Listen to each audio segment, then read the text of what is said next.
ಅಲ್ಲಿ ದೇವಸ್ಥಾನಕ್ಕೆ ಹೋಗಿ ಬರ್ಲಿಕ್ಕೆ ಉಂಟು. ಹೋಗಿ ಬಂದಿದ್ದೆ, ಪೀಠಿಕೆ ಶಿವೇಶಕ್ಕೂ ಹೋಗಿದ್ದೆ. ಯೋಜನಾ ಗಂಧಿ ಮಾಡಲಿಕ್ಕೆ ದಯಾನಂದ ಬೆಳಗಾರರು ಬರಲಿಲ್ಲ, ನಂದೇ ಯೋಜನಾ ಗಂಧಿ. ಆಮೇಲೆ ಈಶ್ವರ ಭಟ್ರು ಬರಲಿಲ್ಲ, ಶಂಭು ಹೆಗಡೆಯವರು, ಸಾಲ್ವ, ಗೋಡೆಯವರ ಭೀಷ್ಮ, ಅವ್ರ ಮಧ್ಯೆ ನಾನೊಂದು ಅಂಬೆ. ಆವಾಗ ರಾಘವೇಂದ್ರಾಚಾರಿ ಜನಸಾಲಿ, ಅವ ಸಂಗೀತಕ್ಕೆ ಬಂದವ ಮಾರನೇ ವರ್ಷ. 13 ವರ್ಷ ಅವನು ನಾನು ಒಟ್ಟಿಗೆ ಜೊತೆಯಲ್ಲೇ ಇದ್ದವರು. ಹೌದು, ಅವ ಪದ್ಯಾಳಿ ಬಂದು ಹೇಗಾಯ್ತು ಕೃಷ್ಣಣ್ಣ ಕೇಳೋದು.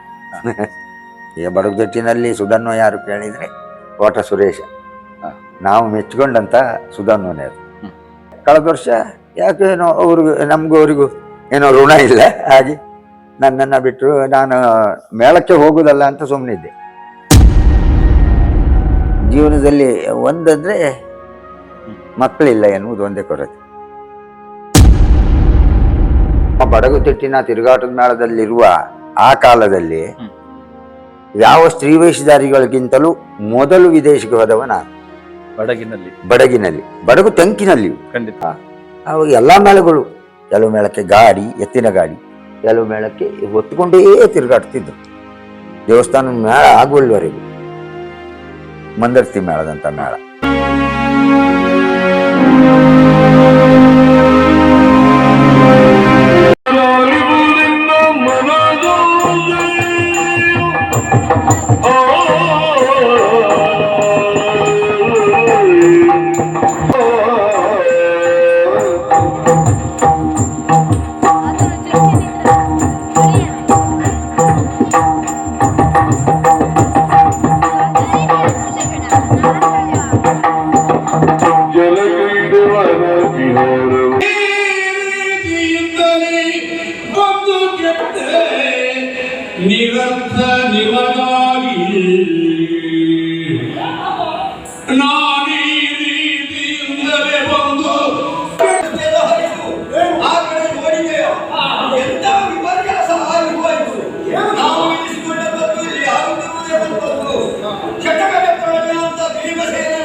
ಆತ್ಮೀಯ ವೀಕ್ಷಕರೇ, ಇಂದಿನ ಸಂಚಿಕೆಯಲ್ಲಿ ವಿಶೇಷ ಅತಿಥಿಯಾಗಿ ಯಕ್ಷಲೋಕದಲ್ಲಿ ಸುದೀರ್ಘ 53 ವರ್ಷಗಳ ಸೇವೆಯನ್ನ ಸಲ್ಲಿಸಿರುವಂತಹ ಹೆಸರಾಂತ ಯಕ್ಷ ಕಲಾವಿದರಾದಂತಹ ಶ್ರೀ ಕೃಷ್ಣ ಮೊಗವೀರ ಮೊಳಹಳ್ಳಿ ನಮ್ಮೊಂದಿಗಿದ್ದಾರೆ. ಅವರನ್ನ ಒಡ್ಡೋಲಗ ಕಾರ್ಯಕ್ರಮಕ್ಕೆ ನಮ್ಮ ನಿಮ್ಮೆಲ್ಲರ ಪರವಾಗಿ ಪ್ರೀತಿಪೂರ್ವಕವಾಗಿ ಸ್ವಾಗತಿಸ್ತಾನೆ. ನಮಸ್ತೆ ಕೃಷ್ಣ ಮೊಗವೀರ ಮೊಳಹಳ್ಳಿ ಅವರೇ. ನಮಸ್ತೆ. ಈಗ ಯಾವ ಹೆಣ್ಣೆ ಆಗಲಿ ಇನ್ನೊಂದು ವಂಶವನ್ನ ಸೇರಿದ ಬಳಿಕ ವಂಶದ ಕುಡಿಯನ್ನು ಕರುಣಿಸಬೇಕಾದ್ದು ಅವಳ ಕರ್ತವ್ಯ. ಆ ಕರ್ತವ್ಯದಲ್ಲಿ ಹೀನಳಾಗಿದ್ದೇನೆ ಎನ್ನುವಂತ ಹೆಸರು ಸ್ವಾಮಿ. ಹೆಣ್ಣಾದವಳು ಮಗುವಿಗೆ ತಾಯಿಯಾಗಿ ಮಾತೃನಿಂದ ಮುಕ್ತಳಾಗಬೇಕು. ಬರೇ ತಂದೆಗೆ ಮಗಳಾಗಿದ್ದು ಸಾಕಾಗುವುದಿಲ್ಲ, ಗಂಡನಿಗೆ ಹೆಂಡತಿ ಆದ್ರೂ ಸಾಕಾದೀತ. ಪ್ರಿಯ ವೀಕ್ಷಕರೇ, ಕಾರ್ಯಕ್ರಮವನ್ನು ನೋಡಿ ಹಾಗೆ ಸುಮ್ಮನಾಗಬೇಡಿ. ಯಕ್ಷಗಾನ ಕಲಾವಿದರ ಬದುಕಿನ ಕತೆ, ವ್ಯತೆ, ನೋವು ನಲಿವುಗಳನ್ನ ಅನಾವರಣಗೊಳಿಸುವ ನಮ್ಮ ಕಲಾಜೀವಿ ಯೂಟ್ಯೂಬ್ ಚಾನೆಲ್ ನ ಸಬ್ಸ್ಕ್ರೈಬ್ ಮಾಡಿ, ಶೇರ್ ಮಾಡಿ, ನಿಮ್ಮವರಿಗೆಲ್ಲ ತಲುಪಿಸುವ ಮೂಲಕ ನಮ್ಮ ಪ್ರಯತ್ನಕ್ಕೆ ತಮ್ಮ ಪ್ರೋತ್ಸಾಹವಿರಲಿ. ನಮ್ಮ ಚಾನೆಲ್ ಅನ್ನು ಸಬ್ಸ್ಕ್ರೈಬ್ ಮಾಡಿ ಪ್ಲೀಸ್. ನಮಸ್ತೆ ಕೃಷ್ಣ ಮೊಗವೀರ ಮೊಳಹಳ್ಳಿ ಅವರೇ. ನಮಸ್ತೆ. ಸುದೀರ್ಘವಾದಂತಹ 53 ವರ್ಷದ ಸಾರ್ಥಕ ಯಕ್ಷ ಪಯಣ. ಯಕ್ಷಲೋಕದಲ್ಲಿ ಒಬ್ಬ ಹಿರಿಯ ಕಲಾವಿದರಾಗಿ ಎಲ್ಲ ಕಿರಿಯ ಕಲಾವಿದರಿಗೆ ಮಾರ್ಗದರ್ಶಕನಾದಂತಹ ಕಲಾವಿದರು ತಾವು ಇಂದು ನಮ್ಮ ಒಡ್ಡೋಲಗ ಕಾರ್ಯಕ್ರಮದಲ್ಲಿ ಅತಿಥಿಗಳಾಗಿ ಆಗಮಿಸಿದ್ದೀರಿ. ತಾವು ತಮ್ಮ ಬಾಲ್ಯದ ಜೀವನಗಳನ್ನ ಅದನ್ನು ನೆನಪಿಸಿಕೊಳ್ಳಬಹುದ ಗುರುಗಳೇ? ಹೇಳಬಹುದು. ಮೊದಲಾಗಿ ಶ್ರೀ ಬ್ರಹ್ಮಲಿಂಗೇಶ್ವರ ಮಾರಣಕಟ್ಟೆ ದೇವರನ್ನ ಧ್ಯಾನಿಸುತ್ತಾ, ಹಲವು ಮಕ್ಕಳ ತಾಯಿ ಅಮೃತೇಶ್ವರಿ ದೇವಿಯನ್ನು ಧ್ಯಾನಿಸುತ್ತಾ, ಈಗ ನೀವು ಕೇಳಿದಂತ ಒಂದೆರಡು ಪ್ರಶ್ನೆಗೆ ಉತ್ತರವನ್ನು ಹೇಳಬಹುದು. ಖಂಡಿತ. ಬಾಲ್ಯದ ಜೀವನ ಅಂತ ಹೇಳಿದ್ರೆ ನಾವು ಓದಿದ್ದ ಹೆಚ್ಚಿಗೆ ಇಲ್ಲ, ಬರೇ 5ನೇ ಕ್ಲಾಸ್ ಓದಿದ್ದು. 5ನೇ ತರಗತಿ ವಿದ್ಯಾಭ್ಯಾಸ. 5ನೇ ತರಗತಿ. ಆಮೇಲೆ ಯಕ್ಷಗಾನ ನಮ್ಮ ಮಾವ ಮೊಳಹಳ್ಳಿ ಹಿರಿನಾಯಕರು ಎಲ್ಲರಿಗೂ ಪರಿಚಿತರು. ಹೌದು, ಅವರು ಮಂದರ್ತಿ ಮೇಳದಲ್ಲಿದ್ರು. ನಾನು ಹಾಗೆ ಶಾಲೆ ಬಿಟ್ಟ ಮೇಲೆ ನಮ್ಮ ಕಿರಿಯ ಮಾವ ಒಬ್ರು, ನೀನು ಮೇಳಕ್ಕೆ ಹೋಗೋದಾದ್ರೆ ಮಾವನ ಜೊತೆಗೆ ಹೋಗು ಅಂತ ಹೇಳಿದ, ಕರ್ಕೊಂಡು ಹೋದ ಮಂದರ್ತಿ ಮೇಳಕ್ಕೆ. ಅವಾಗೆಲ್ಲ ತುಂಬಾ ಜನ ಹುಡುಗರೆಲ್ಲ ಬರ್ತಿದ್ರು ಈ ಕೋಡಂಗಿ ವೇಷ ಮಾಡ್ಲಿಕ್ಕೆ. ನನ್ನನ್ನ ಕರ್ಕೊಂಡೋಗಿ ಬಿಟ್ರು. ನಾನು ಆ ವರ್ಷದ ಇಡೀ ತಿರುಗಾಟದಲ್ಲಿ 2 ದಿನ ಬಣ್ಣ ಹಚ್ಚಿದೆ. ಅದು ನಾನು ಹಚ್ಚಿಕೊಂಡದ್ದಲ್ಲ, ಸರ್ವಗಾಣಿಗರು ಹಾರಾಡಿ ಹಾರಾಡಿ. ಮೊದಲಾಗಿ ನನ್ನ ಮುಖಕ್ಕೆ ಬಣ್ಣ ಹಚ್ಚಿದವರು ಸರ್ವಗಾಣಿಗರು. ಆಮೇಲೆ 2ನೇ ವರ್ಷ ಹಳ್ಳಾಡಿ ಮಂಜೇಶ್ ಶೆಟ್ರು ಅಂತ ಪ್ರಸಿದ್ಧ ವೇಷಧಾರಿಗಳು. ಅಲ್ಲಿ ನಮ್ಮ ಮಾವನದ್ದೇ ಪುರುಷ ವೇಷ, ಅವರದ್ದೇ 3ನೇ ವೇಷ ಆಗಿತ್ತು ಒಂದರ್ಥ ಮೇಳದಲ್ಲಿ. ಅವರು ಸಾಲಿಗ್ರಾಮ ಮೇಳಕ್ಕಾಯ್ತು. ಆವಾಗ ಬಾಲಗೋಪಾಲ ವೇಷಕ್ಕೆ ನನ್ನನ್ನು ಅವ್ರು ಕರ್ಕೊಂಡು ಹೋದ್ರು. ಅವ್ರ ಜೊತೆಯಲ್ಲಿಯೇ 3-4 ವರ್ಷ ಅವರೇ ಗುರುಗಳಾಗಿ ಕರ್ಕೊಂಡು ಹೋದವರು. ಕಡೆಗೆ ಅಮೃತೇಶ್ವರಿ ಮೇಳಕ್ಕೆ ಬಂದೆ. ಸಾಲಿಗ್ರಾಮದಿಂದ ಅಲ್ಲಿ 2 ವರ್ಷ ಇದ್ದು ಅಮೃತೇಶ್ವರಿಯಲ್ಲಿ 4 ವರ್ಷ ಇದ್ದೆ. ಆವಾಗ ಕೋಟ ವೈಕುಂಠ ನಾಯ್ಕರು, ಎಮ್ಮೆ ನಾಯ್ಕರು ಇವರೆಲ್ಲ ಇದ್ರು. ಗೋಡೆ ನಾರಾಯಣ ಹೆಗಡೆ ಅವರು, ಅಂಬಾತನಯ ಮುದ್ರಾಡಿಯವರು, ವಾಸುದೇವ ಸಾಮಕರು, ದೊಡ್ಡ ದೊಡ್ಡ ದಿಗ್ಗಜ ಕಲಾವಿದರು. ನಾರಾಯಣ ಪುಪ್ಪೂರ್ರು, ಕಾಳಿಂಗನೌಡ್ರು, ವಿಶ್ವನಾಥ್ ನೌಡ್ರು, ಆಮೇಲೆ ದಾರೇಶ್ವರ ಸುಬ್ರಹ್ಮಣ್ಯ ದಾರೇಶ್ವರರು. ಅವರು ವಯರಿಂಗ್ ಮಾಡಿ ಸಂಗೀತ ಮಾಡ್ತಾ ಇದ್ರು ಆ ಕಾಲದಲ್ಲಿ ಮೇಳದಲ್ಲಿ. ಆವಾಗ ನಾನು ಬಾಲಗೋಪಾಲ್ ವೇಷಕ್ಕೆ ಸೇರಿದೆ. ನನಗೆ ಕುಣಿಲಿಕ್ಕೆ ಸರಿ ಬರುವುದಿಲ್ಲ ಇತ್ತು. ಕೋಟ ವೈಕುಂಠ ನಾಯ್ಕರು ಎಲ್ಲರೂ ಬಿಡಾರದಲ್ಲಿ ಇರ್ತಿತ್ತು. ನಾವು ಆವಾಗ ಹೆಜ್ಜೆ ಹೇಳಿಕೊಡ್ತಾ ಇದ್ರು ಅವರು. ಅವರ ಛಾಯೆ ಎನ್ನುವುದು, ಅವರ ಪ್ರಭಾವ ಎನ್ನುವುದು ನನ್ನ ಮೇಲೆ ಹೆಚ್ಚಿಗೆ ಬೀರಿದೆ. ವೈಕುಂಠ ನಾಯ್ಕರು, ಎಮ್ಮೆ ನಾಯ್ಕರು ಅವರೆಲ್ಲ ಈ ಬಿಡಾರದಲ್ಲೇ ಇರ್ತಾ ಇದ್ರು. ಕಡೆಗೆ 4 ವರ್ಷ ಇದ್ದೆ ಅಮೃತೇಶ್ವರಿಯಲ್ಲಿ. ಇಡುಗುಂಜಿ ಮೇಳಕ್ಕೆ ಹೋದೆ, ಶಂಭು ಹೆಗಡೆಯವರ ಕೆರೆಮನೆ ಮೇಳಕ್ಕೆ. ಕೆರೆಮನೆ ಮೇಳದಲ್ಲಿ ಅಲ್ಲಿಗೆ ಹೋದದ್ದು ಪೀಠಿಕೆ ಸನ್ನಿವೇಶ ಮಾಡಲಿಕ್ಕೆ. ಅಂದ್ರೆ ಅಮೃತೇಶ್ವರಿಯಲ್ಲಿ 2ನೇ ವರ್ಷವೇ ಪೀಠಿಕೆ ಸನ್ನಿವೇಶ ಪ್ರಾರಂಭ ಮಾಡಿದ್ದು. ಅಲ್ಲಿ ಹೋಗಿ ಪೀಠಿಕೆ ಸನ್ನಿವೇಶ ಮಾಡಿದೆ 3 ವರ್ಷ. 3 ವರ್ಷ ಮಾಡಿದ ಮೇಲೆ ಅಲ್ಲಿ ಮಾಬ್ಲೆ ಹೆಗಡೆಯವರು, ಶಂಭು ಹೆಗಡೆಯವರು, ಗೋಡೆಯವರು, ಮತ್ತೆ ಕುಂಜಾಲ್ ರಾಮಕೃಷ್ಣ ಹಾಸಿಗಾರ್. ಹೌದು. ನಮ್ಗೇನಾದ್ರೂ ಒಂದು ಸಣ್ಣ ಪುಟ್ಟ ವೇಷಗಳು ಬಂದ್ರೆ ಹೇಳಿಕೊಡುವುದಿದ್ರೆ ಅಲ್ಲಿ ಕುಂಜಾಲ್ ಹತ್ರ ಕೇಳು ಅಂತ ಹೇಳುದು ಅವರು ಯಾವಾಗ್ಲೂ. ಮತ್ತೆ ನೆಬ್ಬೂರು ಭಾಗವತರು, ಪ್ರಭಾಕರ್ ಭಂಡಾರಿ ಅವರು, ಸತ್ಯನಾರಾಯಣ ಭಂಡಾರಿ ಅವರೆಲ್ಲ ಇದ್ದಿದ್ರು. ಆವಾಗ ಕುಂಜಾಲ್ ರಾಮಕೃಷ್ಣ ಹಾಸಿಗಾರರು ನಮಗೆ ಇಂಥ ವೇಷಕ್ಕೆ ಹೀಗೆ ದಾರಿ ಅಂತ ಹೇಳಿ ಅರ್ಥ ಸಹಿತ ಪದ್ಯ ಹೇಳಿ ಅರ್ಥ ಸಹಿತವಾಗಿ ಹೇಳಿಕೊಡ್ತಾ ಇದ್ರು. ಅಷ್ಟು ಚಂದ ಮಾಡಿ ಹೇಳಿಕೊಡ್ತಾ. ಈಗಿನ ಸಾಮಾನ್ಯ ಹಾಸಿಗಾರರು ಹೇಳಲಿಕ್ಕೆ ಬರ್ಲಿಕ್ಕಿಲ್ಲ. ಅವರು ಪ್ರಬುದ್ಧರು. ಇಡೀ ಪ್ರಸಂಗದ ನಡೆಯನ್ನ, ಸಾಹಿತ್ಯವನ್ನ, ಅರ್ಥವನ್ನು ಹೇಳಿಕೊಡುವಂತ ಸಾಮರ್ಥ್ಯ ಇದ್ದವರು. ಆವಾಗ ನಾನು ಅನಿವಾರ್ಯವಾಗಿ ಅವರ ಮೇಳದಲ್ಲಿ ಇರುವಾಗಲೇ, ಆವಾಗ 3ನೇ ವರ್ಷದಲ್ಲಿ ಇವರು ಕೊಕ್ಕಡ ಈಶ್ವರ್ ಭಟ್ರಿದ್ರು. ಅವರಿಗೆ ಒಂದು 20 ಜನ ಬಡಗುತಿಟ್ಟಿನ ಹೆಜ್ಜೆಯನ್ನು ಹೇಳಿಕೊಟ್ಟಿದ್ದೆ ನಾನು. ಆಮೇಲೆ ನಾನು ಹೆಜ್ಜೆ ಕಲಿತದ್ದು ಹಂಗರಕಟ್ಟೆ ಕೇಂದ್ರದಲ್ಲಿ. ಹೌದು. ಅಮೃತೇಶ್ವರಿ ಮೇಳದಲ್ಲಿ ಇರುವಾಗ 77ರಲ್ಲಿ ಇವರು ವೀರಭದ್ರ ನಾಯ್ಕರು ಒಂದು ಕ್ಲಾಸ್ ಮಾಡೋದು ಅಂತ ಆಯ್ತು. ಉಪ್ಪರಿಗೆಯಲ್ಲಿ, ಇಲ್ಲಿ ಕೋಟದಲ್ಲೇ ಇದ್ದಿತ್ತು ಹಿರೇಮಲಿಂಗೇಶ್ವರ ದೇವಸ್ಥಾನದ ಮೇಲ್ಭಾಗದಲ್ಲಿ ಭಾಗವತಿಗೆ, ಕೆಳಗೆ ಹೆಜ್ಜೆ ಹೇಳಿಕೊಡ್ತಾ ಇದ್ರು. ಆವಾಗ ಅವ್ರಿಗೆ ಕುಣಿಲಿಕ್ಕೆ ಬರುವುದಿಲ್ಲ. ಒಂದು ಕಡೆ ಒಂದು ಪಾರ್ಶ್ವ ಬಂದಿದ್ದು. ಆವಾಗ ತಾಳ ಹೇಳಿಕೊಡ್ತಾ ಇದ್ರು, ನಾವು ಕುಣಿತಾ ಇದ್ವಿ. ತಾಳದ ಅಭ್ಯಾಸ ಆಯ್ತು. ಕುಣಿತ ಸ್ವಲ್ಪ ಗೊತ್ತುಂಟು, ಇಂಥದ್ದಂತೂ ಗೊತ್ತಿಲ್ಲ. ಆ ರೀತಿ ಅಲ್ಲಿ ತಾಳ ಅಭ್ಯಾಸ ಆಯ್ತು. ಅಲ್ಲಿಂದ ಕಡೆಗೆ ನಾನು ಇಡಗುಂಜಿ ಮೇಳಕ್ಕೆ ಹೋದೆ. 3ನೇ ವರ್ಷ ಅವರು ಕೊಕ್ಕಡ ಈಶ್ವರ್ ಭಟ್ರು, ದಯಾನಂದ್ ಬಳಗಾರರು ಎಲ್ಲ ಇದ್ದಿದ್ರು. ಅವ್ರಿಗೊಂದು ದಿನ ಉಪ್ಪೂರಲ್ಲಿ ಆಟ, ಭೀಷ್ಮ ಪ್ರಸಂಗ. ನಾನು ಪೀಠಿಕೆ ಸನ್ನಿವೇಶ ಮಾಡ್ತಾ ಇದ್ದೆ 3ನೇ ವರ್ಷ. ಅಲ್ಲಿ ದೇವಸ್ಥಾನಕ್ಕೆ ಹೋಗಿ ಬರ್ಲಿಕ್ಕೆ ಉಂಟು. ಹೋಗಿ ಬಂದಿದ್ದೆ, ಪೀಠಿಕೆ ಸನ್ನಿವೇಶಕ್ಕೂ ಹೋಗಿದ್ದೆ. ಯೋಜನಗಂಧಿ ಮಾಡಲಿಕ್ಕೆ ದಯಾನಂದ್ ಬಳಗಾರರು ಬರಲಿಲ್ಲ. ಯೋಜನಗಂಧಿ ಅದು ಪದ್ಯ ಬರೋದು ನನ್ನ ಹತ್ರ ಒಂದು 10 ವರ್ಷದವರೆಗೂ ಇದ್ದಿತ್ತು. ಅದು ಅಷ್ಟು ಜಾಗೃತಿಯಾಗಿ ಕುಂಜಲ ಹಾಸಿಗಾರರು ಹೇಳಿದ ಹಾಗೆ ಎಲ್ಲ ಬರ್ಕೊಂಡು ಅರ್ಥ ಹೇಳಿಕೊಡ್ಲಿಲ್ಲ. ಅವರು ನಾನಿದ್ದೆ ಅಂತ ಹೇಳಿದರು. ಆವಾಗ ಯಾಜಿ ಅವರದ್ದು ದೇವರಥ, ಬಳ್ಕೂರು ಕೃಷ್ಣಯಾಜಿ ಅವರು. ಹೌದು. ನಂದೇ ಯೋಜನಗಂಧಿ. ಆಮೇಲೆ ಈಶ್ವರ ಭಟ್ರು ಬರಲಿಲ್ಲ. ಏನು ಮಾಡೋದು, ಭೀಷ್ಮ ವಿಜಯ. ಕಡೆಗೆ ಕೊನೆಯ ಪ್ರವೇಶಕ್ಕೆ ಅವ್ನು ಕರ್ಕೊಂಡು ಹೋಗೋದುಂಟಲ್ಲ, ಅದನ್ನ ಬಿಟ್ಟು ಅಂಬೆ ನನ್ನದು. ಶಂಭು ಹೆಗಡೆಯವರು ಸಾಲ್ವ, ಗೋಡೆಯವರ ಭೀಷ್ಮ, ಅವ್ರ ಮಧ್ಯೆ ನಾನೊಂದು ಅಂಬೆ. ಆವಾಗ ಅಂಬೆ ಮಾಡಿದೆ. ಅಂದ್ರೆ ಸಂದಿಗ್ಧತೆಯಲ್ಲಿಯೇ ವೇಷ ಮಾಡಿದ್ದು. ಆದ್ರೆ ಧೈರ್ಯ ಇಲ್ಲಲ್ಲ ನಮ್ಗದು. ಪೀಠಿಕೆ ಸನ್ನಿವೇಶ ಮಾಡಿದೆ. ಆಯ್ತು. ಆದ್ರೂ ಒಳ್ಳೇದಾಯ್ತು ಅಂತ ಎಲ್ಲ ಮೇಳದಲ್ಲೇ ಎಲ್ಲ ಹೇಳಿದ್ರೆ ಏನು ತೊಂದರೆ ಆಗಲಿಲ್ಲ ಅಂತ. ಕಡೆ ಮಾರನೇ ದಿವಸ ಮಂಗಳೂರಿನಲ್ಲಿ ಏನು ಅಗ್ಗದ ಪ್ರಚಾರ ಆಗ್ತಾ ಉಂಟು. ಆವಾಗ ಬ್ರಹ್ಮ ಕಪಾಲ ಪ್ರಸಂಗ ಮೆರೆಯುತ್ತಿತ್ತು. ಬ್ರಹ್ಮಕಪಾಲ ಪ್ರಸಂಗದಲ್ಲಿ ನಾನೇ ಎಲ್ಲರೂ ಇದ್ರೆ ನಮ್ದೊಂದು 5-6 ವೇಷ ಇತ್ತು, ಯಾವುದು ಲೆಕ್ಕಕ್ಕೆ ಬಾರದಿದ್ದಂತ. ಆ ದಿವಸವೂ ಇಬ್ರು ಬರಲಿಲ್ಲ. ನಾನು ಶಾರದೆ ಮಾಡಿ, ಯಕ್ಷಿಣಿ ಮಾಡಿ, ಕುಮುದೇ ಮಾಡಿ, 3 ವೇಷ. 3 ವೇಷ. ಆವಾಗ ಮಾರನೇ ದಿನ ಅವ್ರು ಬಂದರು. ಅವ್ರಿಗೆ ಆಕ್ಸಿಡೆಂಟ್ ಆಗಿತ್ತು ಒಂಚೂರು. ಯಾರಿಗೆ? ಈಶ್ವರ್ ಭಟ್ರಿಗೆ. ಹಾಗೆ ಇಡಗುಂಜಿ ಮೇಳದಲ್ಲಿ ಮಾರನೇ ವರ್ಷವೇ ಮುಖ್ಯ ಶ್ರೀವೇಷ ನನ್ನದೇ. ಇಡಗುಂಜಿ ಮೇಳದಲ್ಲಿ ನಾನು ಮತ್ತೆ ಶ್ರೀಧರ್ ಷಡಕ್ಷರಿ ಅಂತ. ಅಲ್ಲಿ ದಮಯಂತಿ ಇದೆಲ್ಲ ಮಾಡಲಿಕ್ಕೆ ಎಲ್ಲ ಹೇಳಿಕೊಡುವುದು ಕುಂಜಾಲವರು, ನಡೆಯಲ್ಲ. ಮತ್ತೆ ಕೆಲವೆಲ್ಲ ಸಂದರ್ಭಗಳನ್ನು ಶಂಭು ಹೆಗಡೆಯವರು ಹೇಳಿಕೊಡ್ತಿದ್ರು, ಮಹಾಬಲಿ ಹೆಗಡೆಯವರು. ಸುಭದ್ರ ಕಲ್ಯಾಣ ಆದ್ರೆ ಸುಭದ್ರೆ, ಸತ್ಯಭಾಮೆ ಮಾಡ್ತಾ ಇದ್ದೆ, ದಮಯಂತಿ, ಭಸ್ಮಾಸುರ ಮೋಹಿನಿ ಇದೆಲ್ಲ ನನಗೆ ಆಗ್ತಾ ಇದ್ರು. ಯಾಕೆಂದ್ರೆ ನಾನು ಕುಣಿತಿದ್ದೆ.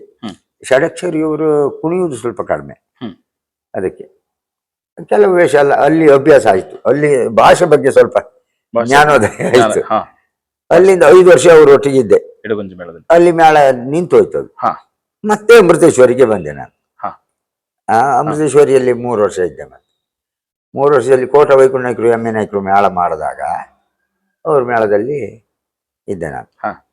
ಆವಾಗ ನರಸಿಂಹದಾಸರು ಭಾಗವತರು, ಮರವಂತೆ ನರಸಿಂಹದಾಸರು, ನಾರಾಯಣ ಶಬರಾಯರು, ಬೋಳಗೆರೆ ಗಜಾನ್ ಭಂಡಾರಿ ಮೊದಲೇ, ಚಂಡೆಗೆ ಯಾರಿದ್ರಂತೂ ನೆನಪಿಲ್ಲ, ಯಾರೋ ಇದ್ದಿದ್ದು. ಆವಾಗ ನಾನು ಶ್ರೀವೇಶಕ್ಕೆ ಈಚೆಗೆ ಬಂದದ್ದು ಅವ್ರ ಮೇಳಕ್ಕೆ. ಆವಾಗ ಜಯಾನಂದ ಹೊಳೆಕೊಪ್ಪ ಅವನು ಇದ್ದ ನಮ್ಮ ಜೊತೆಯಲ್ಲಿ. ಆ ಮೇಳದಲ್ಲಿ 3 ವರ್ಷ 2 ವರ್ಷ ಇದ್ದೆ ನಾನು ಅವರ ಯಜಮಾನಿಕೆಯಲ್ಲಿ. ಅಲ್ಲಿಂದ ಮಂದರ್ತಿಗೆ ಹೋದದ್ದು. ಮತ್ತೆ ಮಂದರ್ತಿಯಲ್ಲಿ 7 ವರ್ಷ ಇದ್ದೆ ನಾನು. ದೇವಸ್ಥಾನ ಮೇಳ ಆಯ್ತಲ್ಲ, ಅಲ್ಲಿಂದ ನಾನು, ನಮ್ಮ ಮಾವ, ಮತ್ತೆ ನಮ್ಮ ಮಾವನ ಮಗ ಒಬ್ಬ ಉದಯ ಅಂತಿದ್ದ ವೇಷಧಾರಿ, ಕೋಟ ಅವನು ಮತ್ತೆ ಶಬರಾಯರು, ಬೋಳಗೆರೆ ಗಜಾನನ ಭಂಡಾರರು, ಎಮ್ಮೆ ನಾಯಕರು, ಒಟ್ಟಿಗೆ 6 ಜನ ಕಲಾವಿದರು ಆಚೆಗೆ ಹೋದದ್ದು ಮಂದರ್ತಿ ಮೇಳಕ್ಕೆ. ಆಯಿತು, 7 ವರ್ಷ ಇದ್ದೆ. ಅಲ್ಲಿಂದ ಕಡೆಗೆ ಏನೋ ಈ ವ್ಯವಹಾರದಲ್ಲಿ ಎಲ್ಲ ಉಂಟಲ್ಲ, ನಮ್ಗೆ ಸರಿ ಆಗಲಿಲ್ಲ. ಕಡೆಗೆ ಬೊಗ್ಗೋಡಿ ಮೇಳಕ್ಕೆ ಹೋದೆ. ಬೊಗ್ಗೋಡಿ ಮೇಳದಲ್ಲಿ ರಮೇಶ್ ಅಣ್ಣ, ಬೇಲ್ತೂರು ಒಳ್ಳೆ 3ನೇ ವೇಷ ಅದು ಒಂದು ಕಾಲದಲ್ಲಿ. ಒಳ್ಳೆ 3ನೇ ವೇಷ ಅಂದ್ರೆ ಬಬ್ರುವಾನ ಎಲ್ಲ ಅವರದ್ದೇ. ಒಳ್ಳೆ ಸ್ವರ, ಆಳತನ ಸ್ವಲ್ಪ ಗಿಡ್ಡ, ಈ ಪ್ರವೀಣ್ ಹಾಗೆ ಇದ್ರು. ಒಳ್ಳೆ ಅಭಿಮನ್ಯು ಬಬ್ರುವಾನ ಅವ್ರದ್ದು ಆ ಕಾಲದಲ್ಲಿ ಸಾಲಿಗ್ರಾಮ್ ಮೇಳದಲ್ಲೇ ಮೇರದ್ದು. ಅವರು ಯಜಮಾನಿಕೆ ಮಾಡಿದ್ರು. ಅವ್ರ ಯಜಮಾನಿಕೆಯಲ್ಲಿ 1 ವರ್ಷ. ಮತ್ತೆ ಮುತ್ತೈದೆಯವರು ಅಲ್ಲಿ ತಕೊಂಡ್ರು ಆ ಮೇಳನ, ಅವ್ರ ಜೊತೆಯಲ್ಲಿ 1 ವರ್ಷ. ಮತ್ತೆ ಬಂದದ್ದು ಅಮೃತೇಶ್ವರಿಗೆ, ಅಲ್ಲಿ ಮುಗಿಸಿ ಕರುಣಾಕರ ಶೆಟ್ರು ಗಡ್ಡ ಬೇಳೂರು, ಅವ್ರ ಯಜಮಾನಿಕೆಯಲ್ಲಿ ಅಮೃತೇಶ್ವರಿಗೆ ಬಂದೆ. ಆವಾಗ ಕುಂಜಾಲ ಹಾಸಿಗಾರರು ಇದ್ರು ನಮ್ಗೆ, ಅಲ್ಲಿಯೂ ಮತ್ತೆ ಸಿಕ್ಕಿದ್ರು. ಅಲ್ಲಿ ಆವಾಗ ನಾನು ಮುಖ್ಯ ವೇಷ ಇಲ್ಲಿ ಮಾಡ್ತಿದ್ದೆ, ಶಶಿಪ್ರಭೆ ಎಲ್ಲ ವೇಷಗಳು, ಮರಿಯಪ್ಪಾಚಾರ್ಯರು, ಭಾಗವತರು, ಅವ್ರ ಜೊತೆಯಲ್ಲಿ ಇದ್ದೆ. ಅಲ್ಲಿಂದ ಮಾರಣಕಟ್ಟೆಗೆ 2 ಮೇಳ ಆಯ್ತಲ್ಲ. 2 ಮೇಳ ಆದಾಗ ಮುತ್ತೈದೆ ಮತ್ತೆ ಬಪ್ಪಗೇಳಿ ಅಲ್ಲಿಗೆ ಹಾಕೊಂಡ್ರು. ಆವಾಗ ಜಯಂತಣ್ಣ ಇದ್ರು, ಗುಬ್ಬಿ, ಅವರು ಒಳ್ಳೆ ಶ್ರೀವೇಷಧಾರಿಗಳು, ಒಳ್ಳೆ ನಡೆಯ ವೇಷ. ಅವ್ರ ಜೊತೆಯಲ್ಲೇ ಸಖಿ ವೇಷಕ್ಕೆ ಸೇರ್ಕೊಂಡೆ ನಾನು. ಆಮೇಲೆ 14 ವರ್ಷ ನಾನಲ್ಲಿದ್ದೆ ಇದು ಮಾರಣಕಟ್ಟೆಯಲ್ಲಿ. 14 ವರ್ಷ. ಅಮೃತೇಶ್ವರಿಂದ ಹೋದವರು ಅಲ್ಲಿ 14 ವರ್ಷ. ಆವಾಗ ರಾಘವೇಂದ್ರಾಚಾರಿ ಜನಸಾಲಿ ಅವ ಸಂಗೀತಕ್ಕೆ ಬಂದವ ಮಾರನೇ ವರ್ಷ. 13 ವರ್ಷ ಅವನು ನಾನು ಒಟ್ಟಿಗೆ ಜೊತೆಯಲ್ಲೇ ಇದ್ದವರು. ಹೌದು, ಅವ ಪದ್ಯಾಳಿ ಬಂದು ಹೇಗಾಯ್ತು ಕೃಷ್ಣಣ್ಣ ಕೇಳೋದು. ಅಷ್ಟು ಒಳ್ಳೆ ಹುಡುಗ. ಆಮೇಲೆ ಅಲ್ಲಿ ಯಾರು ಈ ಉಮೇಶ್ ಸುವರ್ಣರು ನಾವು ಮೆಚ್ಚಿಕೊಂಡಂತ ಭಾಗವತರು. ಅವರು ರಂಗಸ್ಥಳದಲ್ಲಿ ಯಾರಿಗೆ ಎಷ್ಟು ಬೇಕು ಅಷ್ಟನ್ನು ತೋರಿಸಿಯೇ ಕೊಡ್ತಾರೆ.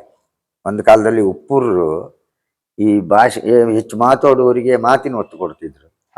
ಕುಣಿತ ಭಾಗ ಬಂದ್ರೆ ಹೆಚ್ಚು ಕುಣಿಯೋ ಇದ್ದಾನೆ, ಮಾತು ಕಡಿಮೆ ಇರ್ತದೆ, ಅವ್ರನ್ನ ಕುಣಿತದಲ್ಲಿ ತೋರಿಸಿದ್ರು. ಆ ರೀತಿಯ ಭಾಗವತರು ಅಲ್ಲಿಗೆ ಬ್ಯಾಲೆನ್ಸ್ ಮಾಡಿ ಹೌದು, ಎತ್ತಿ ಅಂದ್ರೆ ಅವನನ್ನು ಕಾಣಿಸುವುದು ಪ್ರೇಕ್ಷಕರಿಗೆ. ಆ ರೀತಿಯ ಇದನ್ನು ಒಂದು ಉಪ್ಪೂರು, ಒಂದು ಕಾಳಿಗನೌಡರು, ಒಂದು ದಾರೇಶ್ವರ ಹತ್ರ ಅದೇ ಉಂಟು ರಂಗದ ಇದು. ಆಮೇಲೆ ಉಮೇಶ್ ಸುವರ್ಣರು ಬಯಲಾಟದಲ್ಲಿ ಅಷ್ಟೇ ಚುರುಕಿದ್ರು. ಮತ್ತೆ ಗೋಪಾಲ್ ಗಾಣಿಗರು ರಂಜಾಲ್. ರಂಜಾಲ ಗೋಪಾಲಗಾಣಿಕರು ಅಂದ್ರೆ ನಮ್ಗೆ ಅಷ್ಟು ಇಷ್ಟವಾದ ಭಾಗವತರು. ರಂಗಸ್ಥಳದಲ್ಲಿ ಏನಾಗಬೇಕೋ ಹೇಗಾಗಬೇಕೋ ಅದು ಹಾಗೇ ಆಗಬೇಕು. ಒಂದು ವೇಷವೂ ತಪ್ಪಲಿಕ್ಕಿಲ್ಲ. ಈಗ ದೇವಿ ಮಹಾತ್ಮೆ ಆದರೆ ಬ್ರಹ್ಮ ವಿಷ್ಣು ಮಹೇಶ್ವರ ದೇವಿ ಪ್ರತ್ಯಕ್ಷಕ್ಕೆ 3 ಬೇಕೇ ಬೇಕು. ಈಗ ಎಲ್ಲ ಮೇಳಗಳು ಸಿಕ್ಕುವುದಿಲ್ಲ. ಕೊನೆ ದೇವಿ ಇದಕ್ಕೆ ಈಶ್ವರ ಮಾಡುವವರೇ ಇರುವುದಿಲ್ಲ. ಯಾಕೆ ಕೆಲಸ ಇರುವುದಿಲ್ಲ. ಖಂಡಿತ. ಅದಕ್ಕೆ ಈಗ ಇವ್ರದ್ದಾಗಲ್ಲ, ಎಲ್ಲವೂ ಬೇಕು. ಹಾಗೆ 14 ವರ್ಷ ಇದ್ದು ಮತ್ತೆ ಬಂದದ್ದು ಅಮೃತೇಶ್ವರಿಗೆ ನಾನು. ಮತ್ತೆ ಮರಳಿ ಅಮೃತೇಶ್ವರಿ. ನನ್ನ ತಿರುಗಾಟದಲ್ಲಿ ಅಮೃತೇಶ್ವರಿ ಬೇಡ ತಿರುಗಾಟ ಹೆಚ್ಚಿಗೆ. ಇಡೀ ತಿರುಗಾಟದಲ್ಲಿ ತಮ್ಮ 53 ವರ್ಷದಲ್ಲಿ ಹೆಚ್ಚಿನ ಭಾಗ ಅಮೃತೇಶ್ವರಿ. ಆವಾಗ ಉದಯ ಹೊಸಾಳ ಇವರು ಮ್ಯಾನೇಜ್ಮೆಂಟ್ ದೇವಸ್ಥಾನ ಮೇಳ ಆಗಿತ್ತು. ಆ ಮಾರನೇ ವರ್ಷದಿಂದ ಉದಯ ಹೊಸಾಳ ಇಲ್ಲ, ಕೋಟ ಸುರೇಶ. ಈಗ ಬಡಗುದಟ್ಟಿನಲ್ಲಿ ಸುಧನ್ವ ಯಾರು ಕೇಳಿದ್ರೆ ಕೋಟ ಸುರೇಶ. ನಾವು ಮೆಚ್ಕೊಂಡಂತ ಸುಧನ್ವನೇ ಅದು. ನಮ್ಮೂರ ಹುಟ್ಟೂರ ಸನ್ಮಾನ ಅಂತ ಮಾಡಿಸಿದ್ರೆ ಆ ವರ್ಷ ಅವನ ಹತ್ರ ಸುಧನ್ವ ಮಾಡಿಸಿದ್ವಿ. ನಾವು ಸುಧನ್ವ ಕಾಳ್ಗೆ ಇಟ್ಟು ನೀನೇ ಇಡೀ ಸುಧನ್ವ ಮಾಡ್ಬೇಕಂತ ಹೇಳಿದಾಗ ಮಾಡಿದ. ಒಳ್ಳೇದಾಗಿದೆ. ಮತ್ತೆ ಅಮೃತೇಶ್ವರಿ ಮೇಳದಲ್ಲಿ ಬಂದು 12 ವರ್ಷ ಇದ್ದೆ ನಾನು. ಮತ್ತೆ 12 ವರ್ಷ. ಆಮೇಲೆ ಕಳೆದ ವರ್ಷ ಯಾಕೇನೋ ನಮಗೂ ಅವ್ರಿಗೂ ಏನೋ ಋಣ ಇಲ್ಲ. ಹಾಗೆ ನನ್ನನ್ನು ಬಿಟ್ಟರು. ನಾನು ಮೇಳಕ್ಕೆ ಹೋಗುದಲ್ಲ ಅಂತ ಸುಮ್ಮನಿದ್ದೆ. SV ಉದಯ್ ಕುಮಾರ್ ಶೆಟ್ರು ನಾನು ಫೋನ್ ಮಾಡಿಕೊಂಡು ಮೇಳಕ್ಕೆ ಹೋಗಿ ಮಾರಯ್ಯ, ಮನೆಯಲ್ಲಿ ಕೂತ್ಕೊಳ್ಳೋದಲ್ಲ, ಏನು ತೊಂದರೆ ಇಲ್ಲ, ಸುಮ್ಮನೆ ಇವರು ವಿಶ್ವನಾಥ್ ಇವರು ಕಿಶನ್ ಹೆಗ್ಡೆರ್ ಮೇಳಕ್ಕೆ ಹೋಗ್ತಿ ಯಾಕೆಂದ್ರೆ ಅಡ್ಡಿಲ್ಲಪ್ಪ. ಯಾವ್ದು ಮೇಳ ಯಾವ್ದಾರ ಏನ ಇಲ್ಲಿಗೆ ಮಡಮಕ್ಕಿ ಮೇಳಕ್ಕೆ ಯಾವತ್ತು ಯಾಕೆಂಡ್ರು ಅಡ್ಡಿಲ್ಲ. ಆವತ್ತಂದ್ರೆ ಒಪ್ಕೊಂಡೆ. ಕಡೆಗೆ ಇಲ್ಲಿ ಶಾರೋನಲ್ಲಿ ಮಾತಾಡಿ 1 ವರ್ಷ ಮಡಮಕ್ಕಿ ತಿರ್ಗಾಡಿ. ಪ್ರಸ್ತುತ ಈಗ ಪ್ರಸ್ತುತ ನೋಡ್ಬೇಕಿನ್ನು. ಆ ಮೇಳದಲ್ಲಿ ಅವರು ಬರ್ಲಿಕ್ಕೆ ಹೇಳಿದ್ರು. ಅಲ್ಲ, ನನಗೆ ಹೋದವ ಅವರಿಗೆ ಯಜಮಾನ್ರಿಗೆ ಭಾರಿ ಸಂತೋಷ ಆಗಿದೆ. ಪ್ರಥಮ ದಿನವೇ ಶಶಿಪ್ರಪರಣೆಯ ಕಡೆಗೆ ಮಧ್ಯೆ ಈ ಭೀಷ್ಮ ವಿಜಯ ಇಂಥ ಪ್ರಸಂಗ ಎಲ್ಲ ಆಗ್ತಿತ್ತು. ಅದು ಹೆಚ್ಚು ಬರ್ಲಿಕ್ಕೆ ಶುರುವಾಯಿತು. ಮತ್ತೆ ಅಲ್ಲಿ ಹಳೆ ಪ್ರಸಂಗದ ಛಾಯೆಗಳು ಕಡಿಮೆ. ಹಾಡುವರು ಅಂದ್ರೆ ಕೆಲವೇ ಜನ. ಒಂದು ಮನೋಹರ್ ಹೆಗ್ಡೆ ಅಂತ ಮ್ಯಾನೇಜರ್ ಭಾಗವತ್ರಿ ಅವರು, ಅವರೇ ಮಂದರ್ತಿ ಮೇಳದಲ್ಲೆಲ್ಲ ಇದ್ದವ್ರೆ. ಅವರೊಂದು ಹಳೆ ಪ್ರಸಂಗದ ಸ್ವಲ್ಪ ಅನುಭವ ಉಂಟು. ಮತ್ತೆ ಈ ಗಣೇಶ್ ಬೆಳಗಾರ್ ಅಂತ ಶಂಕರನಾರಾಯಣ ಗಣೇಶ್, ಅವನಿಗೆ ಸ್ವಲ್ಪ ಹಳೆ ಪ್ರಸಂಗದ ಅನುಭವ ಉಂಟು. ಮತ್ತೊಂದು 2-3 ಜನ ಸುಧೀಂದ್ರಾಚಾರಿ, ಅವರೆಲ್ಲ ಸ್ವಲ್ಪ ಹಳೆ ಪ್ರಸಂಗದ ಸ್ವಲ್ಪ ಅನುಭವ ಉಂಟು. ಅನುಭವ ಮಾಡ್ಕೊಳ್ಳೋ ಮನಸ್ಸುಂಟು. ಮತ್ತಿದ್ದವರಿಗೆ ಯಾರಿಗೂ ಅಷ್ಟೊಂದು ಹಳೆ ಪ್ರಸಂಗದ ಬಗ್ಗೆ ಖುಷಿ ಇಲ್ಲ. ಪೌರಾಣಿಕ ಪ್ರಸಂಗದ ಬಗ್ಗೆ, ಹಳೆ ಪ್ರಸಂಗ ಅಂದ್ರೆ ಪೌರಾಣಿಕ ಪ್ರಸಂಗದ ಬಗ್ಗೆ ಆಸಕ್ತಿ. ಅಂದ್ರೆ ಹೊಸ ಪ್ರಸಂಗದಲ್ಲಿ ಈಗ ಏನು ಈಗಿನ ಪ್ರಸಂಗ ಏನಿದ್ರು ಆ ದೊಂದಿ ಬೆಳಕು ಇದೆಲ್ಲ ಬರುವುದೇ ಹೆಚ್ಚು. ಖಂಡಿತ. ಈ ರೀತಿಯಾಗಿ 53 ವರ್ಷಗಳ ಸೇವೆ ಮಾಡಿ ಕೊನೆಯಲ್ಲಿ ಮಡಮಕ್ಕಿಯಲ್ಲಿ ಸೇವೆ ಮಾಡಿ ಬರುವ ವರ್ಷಕ್ಕೆ ಕಾಯ್ದಿರಿಸಿಕೊಂಡಿದ್ದಾರೆ. ಹೌದು, ಯಾರು ಎಲ್ಲಿ ಉಂಟೋ ಏನೋ ಖಂಡಿತವಾಗಿ ಅನುಕೂಲ ಇದ್ರೆ ಹೋಗುವುದು. ಅನುಕೂಲ ಆಗ್ಬೇಕು. ತಮ್ಮ ತಂದೆ ತಾಯಿಗಳ ಬಗ್ಗೆ ಅವರ ಹೆಸರನ್ನು ಹೇಳ್ಬೋದು. ನಾನು ಮೊಳಹಳ್ಳಿ ಮಣಿಯಾಡಿ ಅಂತ ನಮ್ಮ ಮನೆ ಹೆಸರು. ಅಲ್ಲಿ ನಮ್ಮ ಅಪ್ಪನ ಹೆಸರು ಸೀನಾ ಅಂತ, ಅಮ್ಮನ ಹೆಸರು ಚಂದು. ನಾವು 6 ಜನ ಮಕ್ಕಳು, 3 ಹೆಣ್ಣು 3 ಗಂಡು. ಅದರಲ್ಲಿ ಗಂಡಿನಲ್ಲಿ ಮಧ್ಯದವ ನಾನು. ತಮ್ಮ ಒಬ್ಬ ಇದ್ದ, ಅಣ್ಣ ಒಬ್ಬ. ಹಾಗೆ ತಂಗಿಯರಿಗೂ 3 ಜನ. ಅವರು ಹತ್ತಿರದಲ್ಲೇ ಮನೆ ಮಾಡ್ಕೊಂಡಿದ್ರು. ಮತ್ತೆ ಮನೆಯಲ್ಲಿ ನನಗೆ ಮದುವೆ ಆಗಿದೆ. ಗಂಗಾ ಎನ್ನುವಳು ಹೆಂಡತಿ. ಜೀವನದಲ್ಲಿ ಒಂದಂದ್ರೆ ಮಕ್ಕಳಿಲ್ಲ ಎನ್ನುವುದು ಒಂದೇ ಕೊರತೆ. ಹೌದು, ಮಕ್ಕಳು ತಮಗೆ ಆಗ್ಲಿಲ್ಲ. ಅದೇ ಒಂದು ಏನ್ ಮಾಡ್ಲಿಕ್ಕಿಲ್ಲ. ತಮ್ಮನ ಮಕ್ಕಳು 2 ಇದ್ದಾರೆ. ಅವ್ರು ಈಗಲೂ ಅದ್ರ ಕೂಡಲೇ ತಿಂಡಿ ಅಂತಂದಿದ್ದೆ ಕೇಳುವವ್ರೆ. ಅಷ್ಟು ಕೊಂಡಾಟದಲ್ಲೇ ಸಾಕಿದ್ದ. ಅಂದ್ರೆ ಅವನ ಹೆಂಡತಿ ಮಕ್ಕಳೆಲ್ಲ ಇಲ್ಲಿ ಹುಟ್ಟಿ ಬೆಳೆದದ್ದು. ನಾವು ಒಳಿ ಸಂತಾನದವರಾದ್ರೂ ಕೂಡ ನಾವು ಮಕ್ಕಳ ಸಂತಾನದವರಾಗಿ ನಮ್ಮ ಮನೆಯಲ್ಲಿ ಈಗ ಎಲ್ಲರೂ ಹೆಚ್ಚಾಗಿ ಖಂಡಿತವಾಗಿ ಚಿಕ್ಕ ಕುಟುಂಬದಲ್ಲಿ ಖಂಡಿತ. ತಾವು 53 ವರ್ಷಗಳ ತಿರುಗಾಟದಲ್ಲಿ ಕೆರೆಮನೆ ಅಂತಹ ಒಂದು ಅಭೂತಪೂರ್ವ ಅಂತ ಮೇಳದಲ್ಲಿ ತಾವು ಸೇವೆಯನ್ನು ಮಾಡ್ತೀವಿ. ಆ ಕೆರೆಮನೆಯ ಮೇಳದಲ್ಲಿದ್ದಂತಹ ಕಲಾವಿದರು ಅವರ ಒಡನಾಟವನ್ನ ಅದನ್ನು ಸ್ಮರಿಸಿಕೊಳ್ಬಹುದಾ? ಸ್ಮರಿಸಿಕೊಳ್ಳುವುದೇ ಮುಖ್ಯವಾಗಿ ಸ್ಮರಣೆ ಮಾಡಲೇಬೇಕು ಅವ್ರ ಬಗ್ಗೆ. ಯಾಕೆಂದ್ರೆ ನಾನು ಕಾಣದಿದ್ದ ದೇಶಗಳನ್ನೆಲ್ಲ ಕಾಣಿಸಿದವರು ಶಂಭು ಹೆಗ್ಡೆಯವರು. ಯಾಕೆಂದ್ರೆ ಹೊರದೇಶಕ್ಕೆ 3 ಸರಿ ಹೋಗಿದ್ದೆ ನಾನು. ನಮ್ಮ ಬಡಗುತಿಟ್ಟಿನ ತಿರುಗಾಟದ ಮೇಳದಲ್ಲಿರುವ ಆ ಕಾಲದಲ್ಲಿ ಯಾವ ಸ್ತ್ರೀ ವೇಷಧಾರಿಗಳಿಗಿಂತಲೂ ಮೊದಲು ವಿದೇಶಕ್ಕೆ ಹೋದವ ನಾನು. ಬಡಗಿನಲ್ಲಿ, ಬಡಗು ತೆಂಕಿನಲ್ಲಿ ಖಂಡಿತವಾಗಿ ಅಂದ್ರೆ ಹೊರದೇಶಕ್ಕೆ ಹೋದವ ನಾನೇ ಪ್ರಥಮ. ಅದೊಂದು ಸಂತೋಷ. ಯಾಕೆಂದ್ರೆ ಬೆಹರೇನ್ 83ರಲ್ಲಿ ಹೋಗಿದ್ದೇನೆ ನಾನು. 1983 ಅಕ್ಟೋಬರ್ 5ನೇ ತಾರೀಕು. ಆಮೇಲೆ 95ರಲ್ಲಿ ಇಂಗ್ಲೆಂಡ್, ಫ್ರಾನ್ಸ್ ಹೋಗಿದ್ದೆ. ಮತ್ತೆ ಡೆಲ್ಲಿಗೆ ಸಾಧಾರಣ ಒಂದು 35 ಸಾರಿ ಹೋಗಿದ್ದೆ ನಾನು ಅವ್ರ ಜೊತೆ. ಯಾರು ಕೇಳಿದ್ರೆ ಈಗ ಮಲ್ಲಿಗೆ ಜೊತೆಯಲ್ಲಿ ಬಾಳಿಪಟ್ಟೆ ಹೋದ ಹಾಗೆ ಶಂಭು ಹೆಗ್ಡೆ ಅವರ ಹೆಸರಿನ ಮೇಲಿಂದ ಅವ್ರ ಮೇಳದಲ್ಲಿ ಇರುವುದರಿಂದ ನಮ್ಗೆ ಅಲ್ಲಿ ಎಲ್ಲ ಹೋಗ್ಲಿಕ್ಕೆ, ವಿಜಯವಾಡ ಮತ್ತೆ ಡೆಲ್ಲಿಗೆ ವರ್ಷಕ್ಕೆ 3 ಸಾರಿ ಹೋಗ್ತಿತ್ತು ನಾವು, 2-3 ಸಾರಿ. ಅಲ್ಲಿ ಪಿಕ್ನಿಕ್ ಕಾರ್ಯಕ್ರಮ ಅಂತ ಅಲ್ಲಲ್ಲಿ ಶಾಲೆಯಲ್ಲೆಲ್ಲ ಮಾಡ್ತಾ ಇದ್ರಲ್ಲ, ಅದಕ್ಕೆಲ್ಲ ಹೋಗ್ತಿದ್ದೆ ಅವ್ರ ಜೊತೆಯಲ್ಲಿ. ಮೇಳ 5 ವರ್ಷದಲ್ಲಿ ಇದ್ರು. ಮೇಳ ಮುಕ್ತಾಯ ಆದ್ಮೇಲೆ 20 ವರ್ಷ ಅವ್ರ ಒಟ್ಟಿಗೆ ನಾನು ಈ ಮೇಳಕ್ಕೆ ರಜೆ ಮಾಡಿ ಹೋಗ್ತಿದ್ದೆ ಅವ್ರ ಆಟಕ್ಕೆ, ಅವರ ಒಂದು ಟೀಮ್ನಲ್ಲಿ. ಯಾಕೆಂದ್ರೆ ಬೇರೆ ಮೇಳಗಳಲ್ಲಿ ತಾವಿದ್ರು ಕೂಡ ಇದ್ರು. ಕೆಲವೇ ಪ್ರಸಂಗಕ್ಕೆ ಈಗಲೂ ಕಾರ್ತವೀರ್ಯಾರ್ಜುನ ಪ್ರಸಂಗ ಆದ್ರೆ, ಮೊನ್ನೆ ಶಿವಾನಂದ ಹೆಗ್ಡೆ ಅವರದ್ದು ಅಲ್ಲಿ ಈ ತಂದೆಯವರದ್ದು ನಾಟ್ಯೋತ್ಸವ ಅಂತ ಮಾಡಿಸಿದ್ರು, ನಾನು ಹೋಗಿದ್ದೆ. ಆ ದಿವಸ ಹೇಳ್ತಾರೆ, ಆ ರೀತಿ ಆಗುದಿಲ್ವೋ ಕೃಷ್ಣ ಅಂತ ಅಲ್ವಾ? ಹೌದು.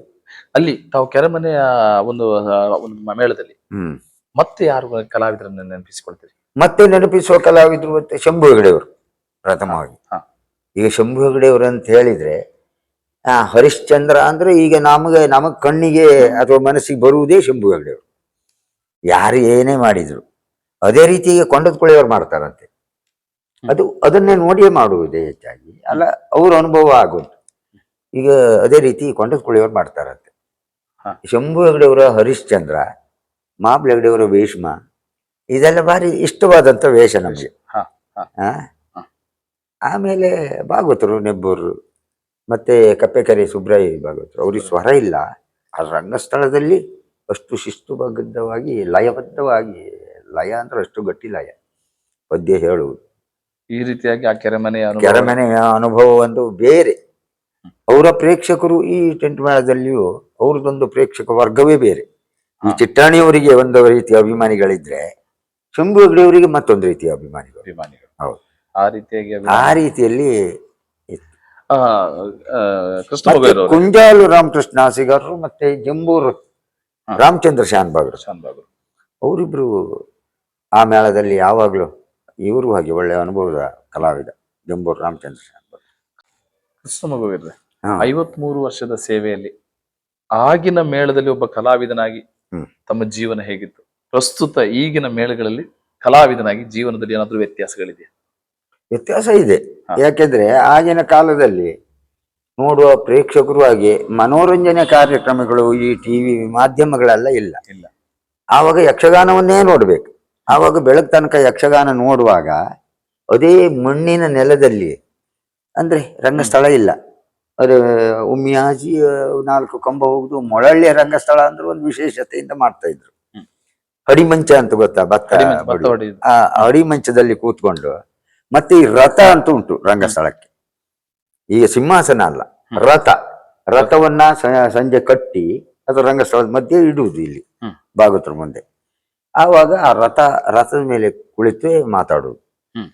ಆ ರಂಗಸ್ಥಳ ಪ್ರೇಕ್ಷಕರು ಆಗಿ ಅವ್ರ ಮನೆಯಿಂದ ಏನಾದ್ರೂ ಒಲಿಯೋ ಏನಾದ್ರೂ ತಂದು ಹಾಸ್ಕೊಂಡು ಕೂತ್ಕೊಳ್ಬೇಕೆ ಹೊರತು ಈ ಆಸನದ ವ್ಯವಸ್ಥೆ ಇಲ್ಲ. ಆಗಿನ ಕಾಲ ಅಷ್ಟು ಕಷ್ಟ ಇದ್ದಿತ್ತು. ಮತ್ತೆ ಮಂದರ್ತಿ ಮೇಳ, ಅವಾಗ ಎಲ್ಲಾ ಮೇಳಗಳು, ಕೆಲವು ಮೇಳಕ್ಕೆ ಗಾಡಿ, ಎತ್ತಿನ ಗಾಡಿ, ಕೆಲವು ಮೇಳಕ್ಕೆ ಹೊತ್ತುಕೊಂಡೇ ತಿರುಗಾಡ್ತಿದ್ರು. ದೇವಸ್ಥಾನದ ಮೇಳ ಆಗುವಲ್ಲಿವರೆಗೂ ಮಂದರ್ತಿ ಮೇಳದಂತ ಮೇಳ.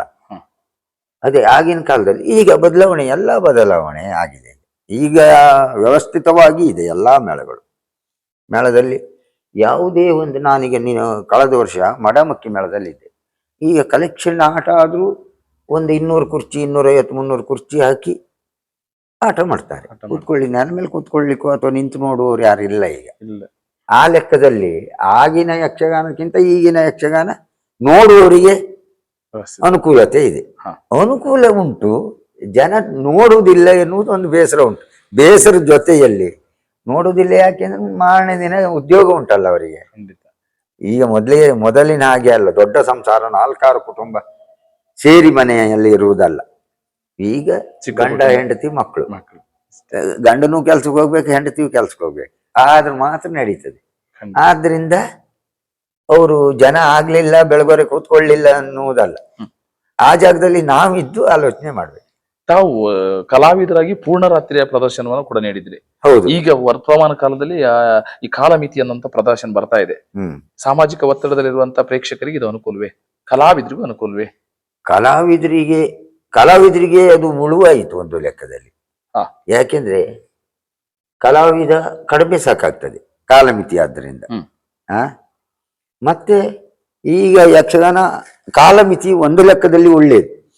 ಒಂದು 7 ಗಂಟೆಗೋ 8 ಗಂಟೆಗೋ ಪ್ರಾರಂಭ ಮಾಡಿ, ಆದರೆ 12 ಗಂಟೆಗೆ ಅಂತಲ್ಲ, 1:30-2 ಗಂಟೆ ಒಳಗೆ ಮುಗಿದ್ರೆ ಯಾವ ಪ್ರಸಂಗವನ್ನು ಮಾಡ್ಬೋದು.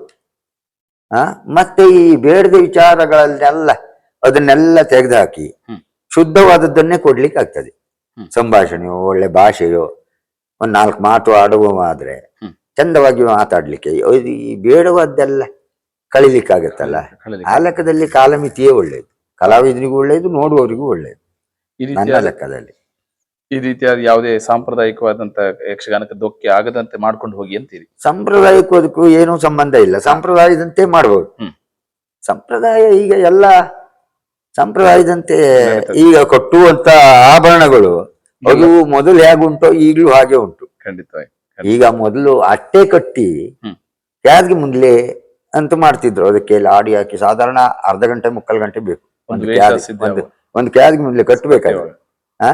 ಮೇಕಪ್ ಮಾಡ್ಲಿಕ್ಕೆ ಅರ್ಧ ಗಂಟೆ, ಮತ್ತೆ ಇದು ಕಟ್ಲಿಕ್ಕೆ ಒಂದು ಅರ್ಧ ಗಂಟೆ, ಎಲ್ಲ ಆಭರಣ ಎಲ್ಲ ಹಾಕಿ ತಯಾರಾಗು ಅರ್ಧ ಗಂಟೆ, 1-1.5 ಗಂಟೆ ಬೇಕಾಗುತ್ತೆ ಒಂದು ವೇಷ ಸಿದ್ಧವಾಗ್ಬೇಕಾದ್ರೆ. ಈಗ ಏನಂದ್ರೆ ಅದೇ ಆಕಾರದಿಂದ ಬೆಂಡಿನಿಂದ ತಯಾರು ಮಾಡಿದ್ರು. ಈಗ ಅದು ಒಳಗೆ ಏನುಂಟು ಅಂತ ಯಾರು ನೋಡುದಿಲ್ಲ ಅಲ್ಲ. ನಾನು ಹೇಳುದು ಆಕಾರ ಕೆಡಿಸಬಾರ್ದು, ಈಗ ವೇಷದ ಆಕೃತಿ ಕೆಡಿಸಬಾರ್ದು. ಯಕ್ಷಗಾನದ ಅದು ಸಂಪ್ರದಾಯವೇ ಅಲ್ಲ. ಈಗ ಒಳಗಿದ್ದದ್ದು ಬೆಂಡು ಅಥವಾ ಹುಲ್ಲಿನ ಅಟ್ಟೆಯೋ ಅಂತ ಯಾರಿಗೂ ಗೊತ್ತಾಗುದಿಲ್ಲ ಅಲ್ಲ. ಅದ್ರ ಮೇಲೆ ಕಪ್ಪು ಬಟ್ಟೆ ಹಾಕಿ ಜರಿಯೋ ಗೋಟೋ ಎಲ್ಲ ಸುತ್ತಾರೆ. ಆದ್ರಿಂದ ಆ ಆಕಾರವನ್ನು ಕೆಡಿಸಬಾರ್ದು. ನಮ್ಮಲ್ಲಿ ಭುಜಕೀರ್ತಿ ಕಟ್ತೇವೆ, ಅದನ್ನೇ ಕಟ್ತೇವೆ. ಈಗ ಎಲ್ಲ ಫೈಬರ್ ಇದುವೆಲ್ಲ ಬಂದಿದೆ ಅಲ್ಲ, ಬರ್ಲಿ, ಅದನ್ನ ಆಕಾರ ಕೆಡಿಸ್ಲಿಲ್ಲ ಅಲ್ಲ ಯಾವುದು. ಯಕ್ಷಗಾನದ ಮೊದಲಿನ ಯಾವ ಆಕಾರ ಉಂಟು ಅದೇ ಉಂಟು. ಮತ್ತೆ ಬಟ್ಟೆ ಬರೆಗಳು ಸ್ವಲ್ಪ ಜಾಸ್ತಿ ಆಗಿದೆ, ಅದು ಅನಿವಾರ್ಯ, ಕಾಲದ ಹೌದು. ನಾವು ನೋಡ್ತಾ ಇದ್ದೇವೆ ಒಂದು ಗಯ ಚರಿತ್ರೆ ಕುಷ್ಟಗಾಣಿಗಿರದ್ದು, ಅವರನ್ನ ಸ್ಮರಿಸಲೇಬೇಕು. ಯಾಕೆಂದ್ರೆ ನಮ್ಮ ಮಾವನ ಮೇಲೆ ಪ್ರಭಾವ ಬೀರಿದಂತ ಪುರುಷ ವೇಷಧಾರಿಗಳು ಕುಷ್ಟಗಾಣಿಗರು. ಅವರ ವೇಷದ ಹಾಗೆ ಅಂತ ಎಲ್ಲರೂ ಹೇಳ್ತಾ ಇದ್ರು. ಮೊಳಳ್ಳಿ ಏರಿ ನಾಯಕರು ಅಂದ್ರೆ ಕುಷ್ಟಗಾಣಿಗರ ವೇಷದ ಛಾಯೆ ಅದು, ಅದೇ ರೀತಿ ಆ ವೇಷದ ಮಿಂಚು ಅಂತ. ಆ ಕ್ಯಾದೆ ಮೂಲೆ ಕೊಟ್ಟುವ ಕ್ರಮವೇ ಒಂದು ಬೇರೆ. ಎಲ್ಲ ಅಟ್ಟೆ ಎಲ್ಲ ಮುಂದಲೇ ಕಟ್ಕೊಂಡು ಅಟ್ಟೆ ಇಟ್ಟು ಇದು ಮಾಡ್ತಾರೆ. ಇದಾಗಲ್ಲ, ಮುಡಿ ಹಾಕಿ ಹೀಗೆ ಒಂದು ಕಪ್ಪು ಪೇಟ ಹಾಕುದು ಇಲ್ಲ. ಅಟ್ಟೆ ಕೊಟ್ರಿ ಆಮೇಲೆ ಹುಲ್ಜಡಿ ಎಲ್ಲ ಹಾಕ್ರ ಮೇಲೆ ಮುಂದಲೆಯನ್ನು ಕೊಟ್ಟುವುದು, ಅದೊಂದು ಹೊಸ ಕ್ರಮ ಅವರದ್ದು. ಅದೇ ರೀತಿ ಆ ಕಾಲದಲ್ಲಿ ಹೌದು. ಮತ್ತೆ ಮಾವನ ವೇಷ ಎಲ್ಲ ಬಾರಿ ತಾಮ್ರಧ್ವಜ, ಕೆಲವು ವೇಷ ಎಲ್ಲ ಹೆಸರು ಮಾಡಿದಂತ ವೇಷಗಳಲ್ಲಿ. ಕೃಷ್ಣಮೊಗವೀರರವರೇ, ಈ ಯಕ್ಷಗಾನ ಪರಂಪರೆಯಲ್ಲಿ ಹೊಸದಾಗಿ ಅನೇಕ ಕಲಾವಿದರು ಬರ್ತಾರೆ. ಹೌದು. ಅಂತ ಕಲಾವಿದರು ಅಧ್ಯಯನಶೀಲಕ್ಕೆ ಒಳಗಾಗುವುದು ಒಳ್ಳೆಯದು, ಅಥವಾ ಅಧ್ಯಯನಶೀಲತೆ ಮಾಡದೆ ಬಂದು ಯೂಟ್ಯೂಬ್ ನಂತ ಚಾನೆಲ್ಗಳನ್ನ ನೋಡ್ಕೊಂಡು ಬರೋದ್ರಿಂದ ಯಕ್ಷಗಾನಕ್ಕೆ ಅವರು ಪ್ರಬುದ್ಧ ಕಲಾವಿದರಾಗಿ ಅಥವಾ ಒಳ್ಳೆ ಕಲಾವಿದರಾಗಿ ಬೆಳಿಲಿಕ್ಕೆ ಸಹಕಾರಿಯಾಗ್ತದ? ಯೂಟ್ಯೂಬ್ ಅನ್ನೇ ನೋಡಿ ಕಲಾವಿದರಾಗ್ಲಿಕ್ಕೆ ಆಗುದಿಲ್ಲ. ಯಾಕೆಂದ್ರೆ ಕಲಾವಿದ್ರು ಅಂತ ಹೇಳಿದ್ರೆ ಇವತ್ತಿದ್ದ ಹಾಗೆ ನಾಳೆ ಇರುವುದಿಲ್ಲ. ಅಲ್ಲ, ಇವತ್ತೇನೋ ಅವನ ಮನೆಯಲ್ಲಿ ಯಾವ ತಲೆ ವಿಷಯ ಯಾವ ಯೋಚನೆಯಲ್ಲಿಯೂ ಬರ್ತಾನೆ. ಅದೇ ಪಾತ್ರವನ್ನ ನಿನ್ನೆ ಮಾಡಿದ ಹಾಗೆ ಇವತ್ತು ಮಾಡ್ಲಿಕ್ಕೆ ಆಗುದಿಲ್ಲ. ಅದು ಹೇಗೆ ಅಂತ ಹೇಳಿದ್ರೆ, ಅವನಿಗೆ ಆ ದಿವಸದ ಸ್ವರವೋ ಅಥವಾ ರಂಗಸ್ಥಳದ ವಾತಾವರಣವೋ ಸರಿ ಇರುವುದಿಲ್ಲ. ಆವಾಗ ಒಂದು ಪದ್ಯವನ್ನು ಬಿಡ್ತಾನೆ, ಬಿಟ್ಟು ಮುಂದೆ ಹೋಗ್ತಾನೆ. ಮುಂದೋಗಿ ಅಂತೂ ಲೋಪ ಮಾಡುವುದಿಲ್ಲ, ಆ ಕತೆ ತಕೊಂಡು ಹೋಗ್ತಾನೆ. ಅದನ್ನೇ ಯೂಟ್ಯೂಬಿನ ಅಲ್ಲಿ ಹಾಕಿದ್ರೆ ನೋಡಿದ್ರೆ ಅದೇ ಪ್ರಧಾನ ಅಲ್ಲ. ಅವನು ಒಳ್ಳೇದು ಮಾಡಿದ ದಿವಸ ಯೂಟ್ಯೂಬ್ ಹಾಕಿದ್ರೆ ಅದು ನೋಡ್ಬಹುದು, ಅವನು ಮಾಡ್ಲಿ. ಈಗ ಅನುಕರಣೆ ಮಾಡಬಾರ್ದಂತ, ಅನುಕರಣೆ ಯಕ್ಷಗಾನ ಅನುಕರಣೆ ಉಂಟು. ಈಗ ವೇಷಭೂಷಣ ಅನುಕರಣೆ, ಆ ಮಾತುಗಾರಿಕೆಯು, ಕೆಲವು ಪಾತ್ರಗಳ ಬಗ್ಗೆ, ಹಳೆ ಈ ಪೌರಾಣಿಕ ಪ್ರಸಂಗದ ಬಗ್ಗೆ ಅವ್ರು ಹಾಗೆ ಮಾಡಿದ್ದಾರೆ, ಇವ್ರು ಹೀಗೆ ಮಾಡಿದ್ದಾರೆ, ಅವ್ರು ಹಾಗೆ ಅಂತ ಅಲ್ಲದೆ ಇದ್ರು ಕಥೆಗೆ ಲೋಪ ಆಗದೆ ಹಾಗೆ. ತಮ್ಮ ಕಾಲದಲ್ಲಿ ಯಕ್ಷಗಾನಗಳ ಪಾತ್ರಗಳನ್ನು ಈ ಅಧ್ಯಯನ ಎನ್ನುವುದು ಅದು ಶಾಶ್ವತವಾದದ್ದು. ಹಳೆ ಈ ಪೌರಾಣಿಕ ಪ್ರಸಂಗದ ಪದ್ಯಗಳು ಒಂದು ಪಾತ್ರ ಮಾಡಿದ್ರೆ ಅದು ಪದ್ಯಗಳು ನೆನಪುಳಿತದೆ. ಹಾಗೆ ಅದು ಮತ್ತೆ ನಾವು ಅಭ್ಯಾಸ ಮಾಡ್ಬೇಕು, ಸ್ವಲ್ಪ ಅಧ್ಯಯನ ಮಾಡ್ಬೇಕು. ಹೌದು, ಹಿರಿಯ ಕಲಾವಿದರನ್ನ ಕೇಳಿ. ಹೌದು, ಈ ರೀತಿಯಾದಂತಹ ಒಂದು ಮನಸ್ಥಿತಿ ಬೇಕು. ಹೌದು. ಮೊದಲೆಲ್ಲ ಯಕ್ಷಗಾನ ಕೇಂದ್ರವೇ ಇರಲಿಲ್ಲ. ಕಲಿಕೆಗೆ ಮೇಳವೇ ಕೇಂದ್ರ. ನಾವು ಮೇಳಕ್ಕೆ ಹೋಗುವಾಗ ಉಡುಪಿ ಕೇಂದ್ರ ಒಂದು ಆಗಿದೆ, ಮತ್ತೆ ಹಂಗರಕಟ್ಟಿ ಕೇಂದ್ರ ಆಮೇಲೆ ಆದದ್ದು. ಮತ್ತೆ ಕೇಂದ್ರಗಳಿರ್ಲಿಲ್ಲ, ಮೇಳವೇ ಕೇಂದ್ರ. ಹಿರಿಯ ಕಲಾವಿದರು ಬಿಡಾರದಲ್ಲಿದ್ದು ಎಲ್ಲರೂ ಇರ್ತಿದ್ರು. ಅವರೇ ಬಾರ ಇಲ್ಲಿ ಅದು ಕುಣಿದು ಸ್ವಲ್ಪ ಕುಣಿ ನೋಡುವ ಅಂತ ಹೇಳಿ ಅವರು ಕುಣಿದು ತೋರಿಸಿ ಅಭ್ಯಾಸ ಮಾಡ್ತಿದ್ರು. ಈಗ ಯಾರೂ ಇರುವವರು ಇಲ್ಲ ಬಿಡಾರದಲ್ಲಿ, ಮೇಳದಲ್ಲಿ ಇರುವವರು ಇಲ್ಲ. ಸಂಜೆಗೆ ಸರಿಯಾಗಿ ಬರ್ತಾರೆ, ವೇಷಕ್ಕೆ ಸರಿಯಾಗಿ ಬರ್ತಾರೆ ಅಷ್ಟೇ. ಈ ರೀತಿಯಾದಂತಹ ಕಾಲಮಾನ ವ್ಯತ್ಯಾಸಗಳು.